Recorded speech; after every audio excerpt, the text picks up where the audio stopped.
കോഴിക്കോട് മൊകാവൂർ ബൈപ്പാസിൽ കൂറ്റൻ പരസ്യ ബോർഡ് തകർന്നു വീണു. പലയിടത്തും അപകടങ്ങൾ സംഭവിച്ചുകൊണ്ടിരിക്കുകയാണ്. അഖില CP വിശദമായ വിവരങ്ങൾ നൽകും.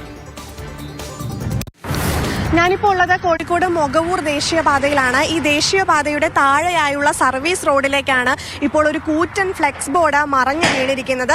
ഈ ഫ്ലെക്സ് ബോർഡ് മറയുന്ന സമയത്ത് ഈ സർവീസ് റോഡിലൂടെ ആരും പോയിരുന്നില്ല, വലിയ വാഹനങ്ങളൊന്നും ഉണ്ടായിരുന്നില്ല. അതുകൊണ്ടാണ് വലിയ രീതിയിലുള്ള ഒരു അപകടം ഒഴിവായത്. ഇപ്പോൾ തൊഴിലാളികൾ എത്തി അത് മുറിച്ചു മാറ്റുന്ന കാഴ്ചയാണ് നമ്മൾ ദൃശ്യങ്ങളിൽ കാണുന്നത്. അതായത് ഈ ഷീറ്റിന്റെ ബലത്തിലാണ് ആ ഫ്ലെക്സ് ബോർഡ് നിന്നിരുന്നത്. അതുകൊണ്ട് തന്നെ ഈ ഷീറ്റെല്ലാം മാറ്റിയതിനു ശേഷം മാത്രമേ റോഡിൽ നിന്ന് ഈ ഫ്ലെക്സ് ബോർഡ് നീക്കാൻ സാധിക്കുകയുള്ളൂ. അതുകൊണ്ട് തന്നെ വലിയൊരു ഗതാഗത തടസ്സം പ്രദേശത്തുണ്ടായിരുന്നു. ഇപ്പോൾ വാഹനങ്ങളെല്ലാം മറ്റു വഴിയാണ് കടന്നു പോകുന്നത്. അപ്പോൾ വീണ സമയത്ത് വലിയ രീതിയിലുള്ള ഒരു ഗതാഗത തടസ്സം ഉണ്ടായിരുന്നു. പലരും ഈ ഫ്ലെക്സ് ബോർഡ് വീണ വിവരം അറിയാതെ പലരും ഇതുവഴി യാത്ര ചെയ്യാൻ എത്തിയിരുന്നു.